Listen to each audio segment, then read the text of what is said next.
নদিয়া সীমান্তবর্তী চাপড়া এলাকায় শাসকের সন্ত্রাসের বিরুদ্ধে কর্মীদের উৎসাহ দিতে গিয়ে তৃণমূল কর্মীদের বিক্ষোভের মুখে কৃষ্ণনগর রাজবাড়ির রানীমা অমৃতা রায়। তাকে ঘিরে গো ব্যাক স্লোগান তৃণমূল কর্মী সমর্থকদের।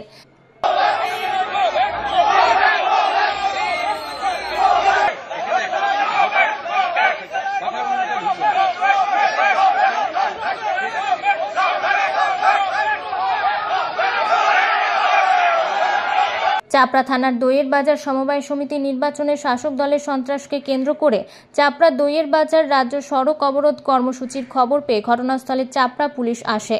এরপর অবরোধ তুলে নেয়। যদিও কৃষ্ণনগর লোকসভা কেন্দ্রের বিজেপি প্রার্থী রানীমা অমৃতা রায় তিনি ঘটনাস্থলে এলে তাকে দেখে তৃণমূল কর্মী সমর্থকরা গো ব্যাক স্লোগান দিতে থাকে। তবে এই ঘটনায় সাময়িক চাঞ্চল্য সৃষ্টি হয়। আপনাকে দেখে গো ব্যাক স্লোগান তুললে কি বলবেন? তারপরে আবার হাসছে, ক্ষমা চাইছে, হাত মেলাচ্ছে, ঠিক আছে, কোনো ব্যাপার না। কিন্তু বিজেপির অভিযোগ এখানে কোনো এজেন্ট ঢুকতে দেওয়া হয়নি তাদের। সেটা তো অন্য ব্যাপার। এখন কথা হচ্ছে যে ভোটটা শান্তিপূর্ণভাবে হোক, এটাই চাই। এবং সব থেকে বড় কথা হচ্ছে মারামারিটা না, কোনো রক্তপাত না। এবং সেই জন্যই আসা এবং সেই জন্যে কর্মীদের মনোবল করা। নদিয়া থেকে মাধব দেবনাথের রিপোর্ট, আনন্দ বার্তা।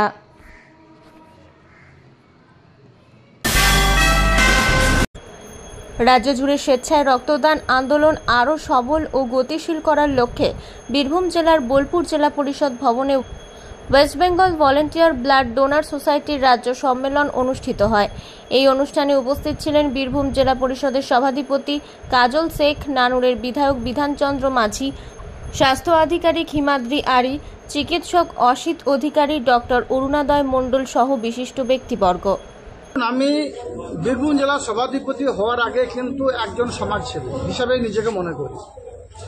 আমার পথ চলা শুরু হয়েছে সমাজসেবার মধ্য দিয়ে। আপনারা বিভিন্ন সময় আমাকে দেখেছেন, যখন কোভিড-19-এর সময় সাধারণ মানুষের পাশে ছিলাম, থ্যালাসেমিয়া পেশেন্টদের পাশে অনেকবার থেকেছি। বিভিন্ন সময় রাজ্যের বিভিন্ন প্রান্ত থেকে ডক্টরদের নিয়ে এসে এরিয়ার মানুষকে পরিষেবা দেওয়ার চেষ্টা করেছি।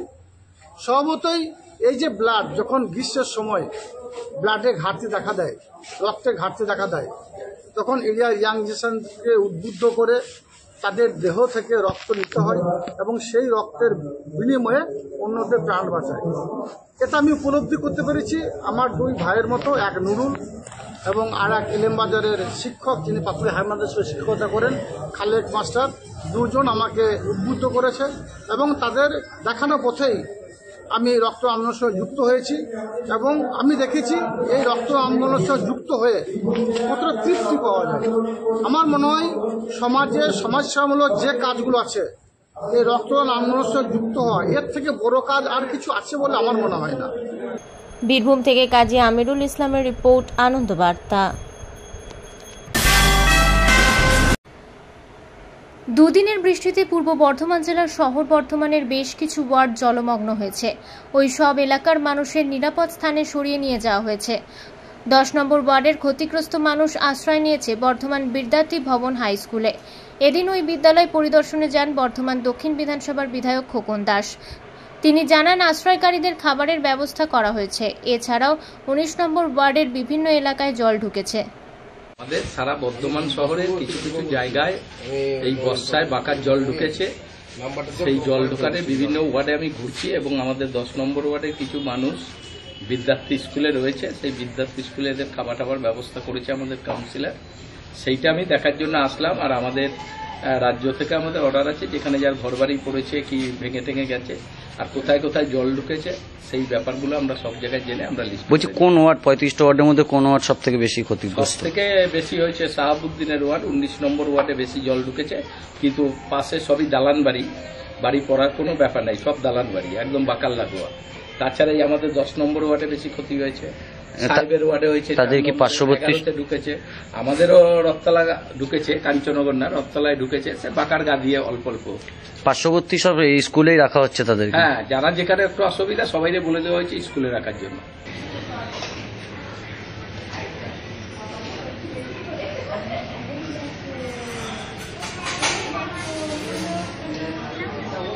সেটা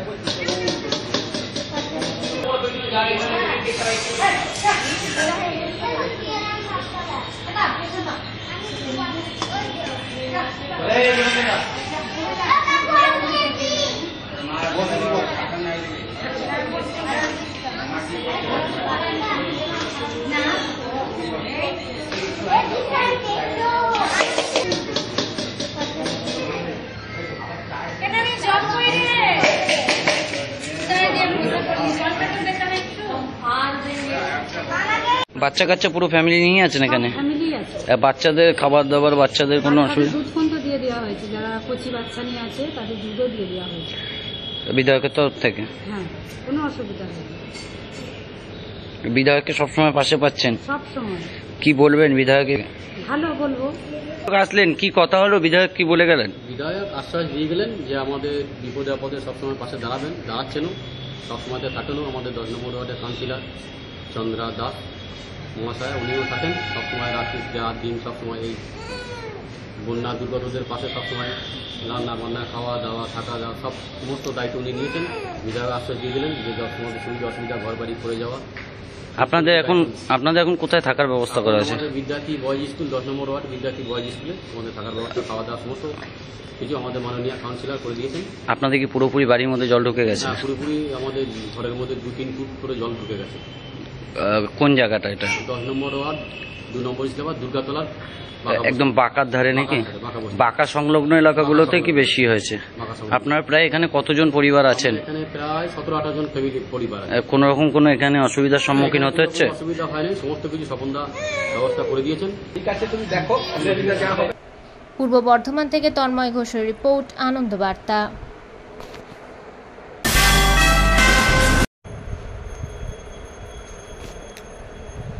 ডিভিসি জল ছাড়তেই তৎপর জনপ্রতিনিধিরা। এলাকায় বন্যা পরিস্থিতি তৈরি হতে পারে, একই সাথে বেহুলা নদীতে বাড়ছে জল। এমনই আশঙ্কা করে রবিবার দুপুরে কাল্লার রামেশ্বরপুরে বেহুলা নদীর উপরে থাকা ব্রিজ থেকে বেহুলা নদী পরিদর্শনের পাশাপাশি কাল্লার নিউ মধুবন এলাকায় ত্রাণ শিবিরে আশ্রয় নেওয়া মানুষদের সাথে কথা বললেন কাল্লার বিধায়ক দেবপ্রসাদ বাগ। তিনি এদিন বলেন, ডিভিসি জল ছাড়লে বেহুলা নদীতে জলস্তর বাড়ে, আর বেহুলাতে জলস্তর বাড়লে নিউ মধুবন এলাকার বাসিন্দারা বর্তমানে যে ত্রাণ শিবিরে রয়েছেন সেখানে জল আসতে পারে, তাদেরকে অন্য জায়গায় সরিয়ে নিয়ে যাওয়ার কথাও ভাবা হচ্ছে।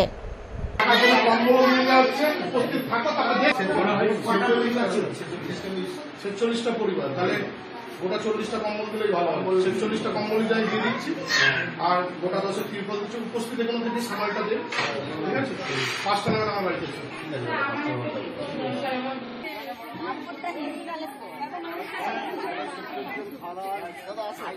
কাল্লা থেকে অলোক দাসের রিপোর্ট, আনন্দ বার্তা।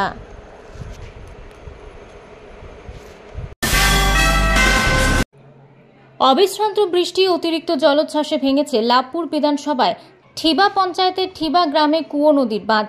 এই বাঁধ ভাঙার ফলে বহু চাষাবাদ জমির উপর বইছে বন্যার জল, তার ফলে বহু ক্ষতি হয়েছে চাষিদের।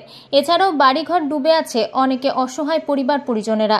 জলের স্তর বেড়ে যাওয়ার ফলে বাঁধ ভেঙে যায়। গ্রামের মানুষরা খুবই অসহায় অবস্থায় দিন কাটাচ্ছেন, কারণ এই মুহূর্তে গ্রামের মানুষের বসতবাড়ি ডুবে গেছে। গ্রাম পরিদর্শনে যান বীরভূম জেলা সভাধিপতি কাজল শেখ।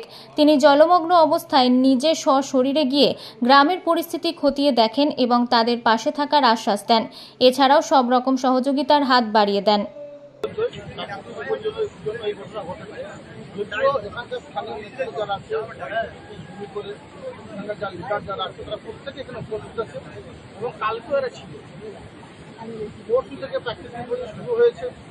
এবং এখানে এই জলটা আছে, সেই জলটা অ্যাকচুয়ালি ত্রিপুরা ব্যারেজ থেকে, গত পরশু ত্রিপুরা ব্যারেজ থেকে 5 কিউসেক জল ছাড়া হয়েছিল।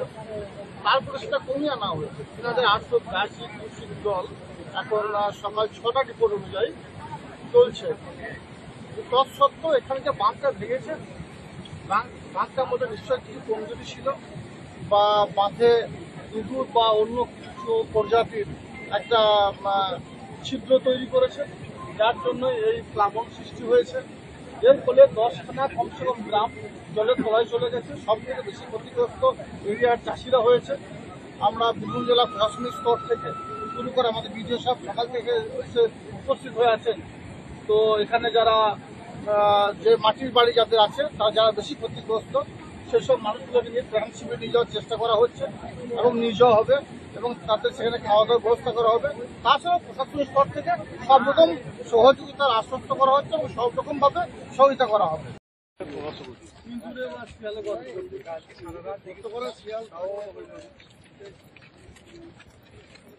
অনেকগুলো গ্রাম কিছু তো ব্যবস্থা করলেন, ব্যবস্থা কি করবো এখন আপনার এই যেগুলো আছে সেগুলোকে একটু স্কুলে বা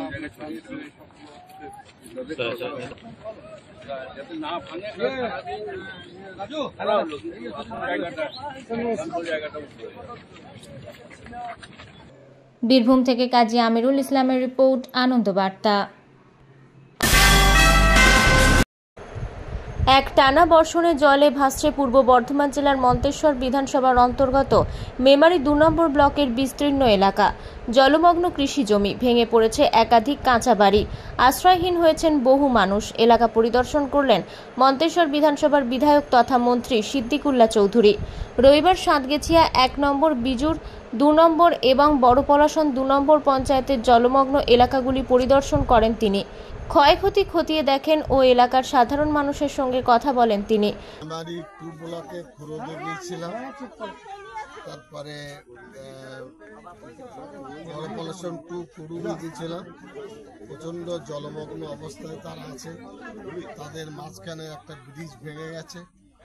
এ পাড়ার সাথে ওপারের যোগাযোগ, আর পাড়ার মানুষেরা বের হতে পারছে। সেখানে কিছু কম আপনার ত্রিপল দেওয়া হয়েছে। এখন বিজুর 2 মনোহরডাঙ্গায় আছি। এই একটা প্রাইমারি স্কুলের ছত্রছায়ায় 30-35টি ঘর এখানে কোনোভাবেই দেনাতিপাত করছে। এরা বাড়ি যেতে পারেননি, 3 দিন ধরে এখানে আছে। আমরা সরকারের পক্ষ থেকে একটা করে ত্রিপল আপাতত এদের দিচ্ছি।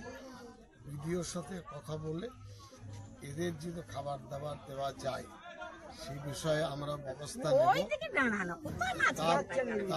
তারপরে ক্ষতিগ্রস্ত পরিবার হিসাবে এদের যতটুকু পাওনা সরকার দিতে প্রস্তুত, তার তালিকা তৈরি করে আমাদের হাতে দিলে আমরা নিখুঁতভাবে চেষ্টা করব।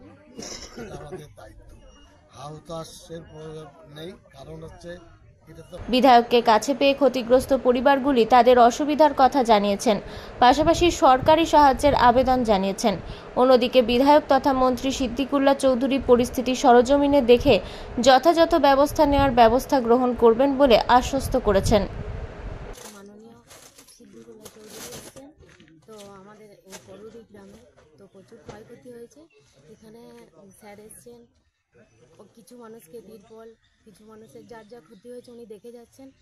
কতটা মানুষের উপকৃত করবেন উনি সেটা ভালোভাবেই, মানে আগেও এসেছেন, আগেও এই করুরি গ্রামের জন্য অনেক কিছু করেছেন।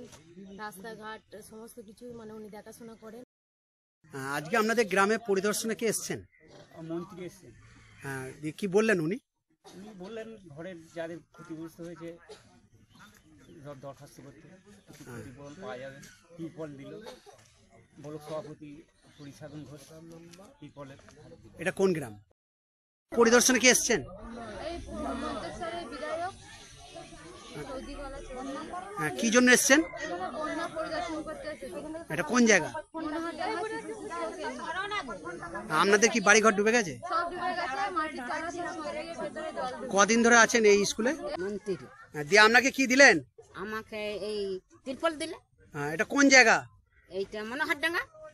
মেমারি থেকে মৃত্যুঞ্জয় যশের রিপোর্ট, আনন্দ বার্তা। পূর্ব বর্ধমান জেলার মন্তেশ্বর থানা বানভাসী জলে মন্তেশ্বরের দেনুর পঞ্চায়েতের ধেনুয়া গ্রামে তলিয়ে গেল 10ম শ্রেণীর এক পড়ুয়া। রবিবার দুপুরে এমনই এক ঘটনাকে কেন্দ্র করে ব্যাপক চাঞ্চল্য ছড়ায়। স্থানীয়রা জানান ধেনুয়া গ্রামের বাসিন্দা পড়ুয়া স্থানীয় ভুরকুন্ডা হাই স্কুলে পড়াশোনা করত। এদিন 15-16 জনের বন্ধু স্থানীয় গ্রামের ছেলেদের সঙ্গে গ্রামে বন্যার জল দেখতে যায় সূর্য ঘোষ। তাদের সঙ্গে স্নান করতে গিয়ে গ্রামের একটি ফুটবল মাঠের থেকে কিছুটা দূরে থাকা একটি খালের কাছে চোখের নিমিষে সেই বন্যার জলের স্রোতে তলিয়ে যায়। সঙ্গীরা তাকে বাঁচাতে চেষ্টা চালালেও ব্যর্থ হয়। গ্রামে মাঠে বন্যা এসেছে, গাদা ছেলে সেই বন্যায় চান করতে এসেছিল। চান করতে আসার ফলে রবি ঘোষের ছেলে, ওই বাচ্চা ছেলে সাঁতার কাটতে কাটতে ওই 4-5 জন 6 জন 8 জন সাঁতার কাটতে কাটতে হঠাৎ করে ও ভেসে যায়। ভেসে যাওয়ার কারণে আমরা সারা গ্রামের মানুষ সেই জায়গায় সন্ধান করি, জলে গিয়ে ডুব দিয়ে দেখি জলের হাইট মোটামুটি 7 ফুট থেকে 8 ফুট পর্যন্ত আছে, কোনো জায়গায় 5 ফুট আছে। তা সেই জায়গায় আমরা সেই ছেলে এখনো পর্যন্ত সন্ধান করতে পারি নাই। অথচ নদীতে বা আমাদের একটা লেলা আছে, সেখানে প্রচুর খাল, কিন্তু সেই ছেলে সেখানে ডুবে নাই, কিছুটা আগে এই জমির মধ্যে ডুবে গিয়েছে। নাম ধেনুয়া গ্রামের রবীন্দ্র ঘোষ, বাবার নাম, ছেলেটার নাম সূর্য ঘোষ। আমরা সবাই মিলে চান করতে গেছিলাম বানে, দিয়ে বানেতে তলিয়ে গিয়েছে। আমরা সবাই মিলে চেষ্টা করেছিলাম আটকাতে পারিনি। জলের তলাতে চলে গেছে, এখনো পর্যন্ত খুঁজে পাওয়া যায়নি তাকে।